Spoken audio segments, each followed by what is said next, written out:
আমাদের কালকের ব্লগটা যেখানে শেষ হয়েছে আজকের ব্লগটা ওইখান থেকে স্টার্ট হচ্ছে। হ্যালো এভরিওয়ান, কেমন আছো তোমরা সবাই? আশা করছি সবাই অনেক বেশি ভালো আছো, আমিও ভালো আছি। তো অনেকটা পথ চলার পরেই হচ্ছে আমরা আস্তে আস্তে সামনের দিকে এগোচ্ছি। যদিও অনেকটা লম্বা একটা রাস্তা, যেহেতু আমার প্রথম টাইম আর অনেক দিন ধরে আমাদের এত লম্বা হাঁটা হয় না। সীতাকুণ্ডের প্রত্যেকটা জায়গায় হচ্ছে যেহেতু পাহাড় টাহাড় মিলিয়ে সবকিছু, যার কারণে হচ্ছে একটু হাঁটা চলাফেরা করাই লাগে। আপনি যে কোনো জায়গাতেই যান না কেন, আমি যতটুকু জানি, যার কারণে অনেকে হচ্ছে একটা জায়গায় একদিন ঘুরে, কারণ সবগুলো জায়গা একসাথে কভার করা কমপ্লিট হয় না। আমাদের যদিও প্ল্যান ছিল যে হয়তোবা এটার পরে আরেকটাতে যাব, কিন্তু আসার পরে তো আমার মনে হচ্ছে না যেতে পারবো, কারণ অলরেডি আই এম টায়ার্ড। কারণ অনেকটা লম্বা রাস্তা, আর যেহেতু আমাদের খুব বেশি হাঁটা হয় না, একটু হাঁটার পরেই আমি হাঁপিয়ে যাই। আমি এত কষ্ট করতে পারি না কেন জানি। তারপরে হেঁটেই তো যাচ্ছি, হেঁটেই যাচ্ছি। আর এখানে রোদের জন্য ওই যে আমার চাদরেই আমার ছাতা হয়ে আছে এখনো অবধি। কিছুই করার নেই,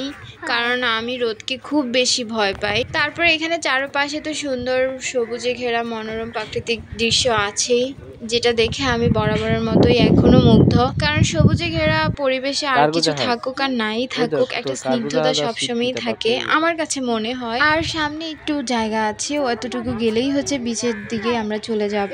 আর আমি খুব এক্সাইটেড। যদিও আমরা কাপড় চোপড় তেমন কিছু আনি নাই, যদি টুপিটাকে কিছু কাপড় নিয়ে আসতাম হয়তো বা আমরা বিচের মধ্যে নামতে পারতাম, হাঁটু সমান জলে অবধি নামতে পারতাম। বাট যেহেতু আমি জানতাম না আর শীতকাল, তাই আসলে অতটা প্রাধান্য দেইনি কাপড় চোপড়ের উপর। ভাবলাম যে যাবো, একটু থাকবো, আবার চলে আসবো। বাট এখন মনে হচ্ছে নিয়ে আসলে হয়তো ভালোই হতো, ব্যাপার না, নেক্সট টাইম। তবে এই গুলিয়াখালী বিচে নাকি সবচেয়ে বেশি বর্ষাকালে ভালো লাগে দেখতে, ঘুরতেও মজা। এখন যেহেতু শীতকাল, এখনো বেশি একটা খারাপ লাগছে না, ভালো লাগছে অন্যরকম। তবে ওই সৌন্দর্যটাই নাকি আলাদা। তারপরে এখন হাঁটতে আমরা সবাই মোটামুটি টায়ার্ডই হয়ে গিয়েছি, কারণ এত লং টাইম হাঁটাটা আমাদের কমই হয়।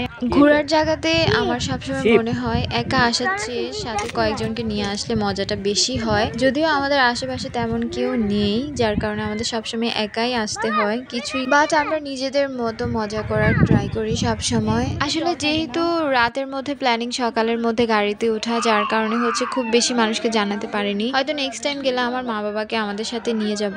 আর নেক্সট টাইম গেলে অবশ্যই আমি বর্ষাকালে যাওয়ার ট্রাই করব, কারণ শীতকালের সৌন্দর্যটা দেখেছি, এবার বর্ষাকালেরটা বাকি আছে। বর্ষাকালের ওয়েদারটা অনেক সুন্দর থাকে, যার কারণে ম্যাক্সিমাম মানুষই বর্ষাকালেই যায়। তবে এখনো প্রচুর মানুষ এসেছে। খুব বেশি জল বেড়ে যাওয়ার আগেই হচ্ছে আমরা একদম কিনারে চলে গেলাম। কিনারে যেয়ে কিছু ছবি টবি উঠালাম। আমরা একটু জলেও নেমেছি, কারণ জল বেড়ে গেলে তারপরে আর এখানে থাকা যাবে না, পাড়ে চলে যেতে হবে, যার কারণে একদম কিনারাতে আমরা চলে আসছি। আর আস্তে আস্তে কিন্তু মানুষ বাড়ছে। আমরা যদিও অনেকটা তাড়াতাড়ি চলে এসেছি, আসার পর মনে হয়েছিল যে হয়তো বা লেট, বাট একদমই না। যত আস্তে বেলা চলে যাচ্ছে, মানে বিকেল চলে আসছে, ততই হচ্ছে মানুষের আনাগোনা শুরু হচ্ছে। আস্তে আস্তে লোক সংখ্যাও বাড়ছে, মানে রোদটা পড়ে যাওয়ার পরে নাকি এখানে বেশি ভালো লাগে। যদিও আমরা অনেক ফাস্ট হয়ে গিয়েছি, ব্যাপার না, নেক্সট টাইম ঠিক করে নেব সবকিছু। তো আজকের ব্লগটা এতটুকু পর্যন্তই। আশা করছি তোমাদের ভিডিওটা ভালো লেগেছে।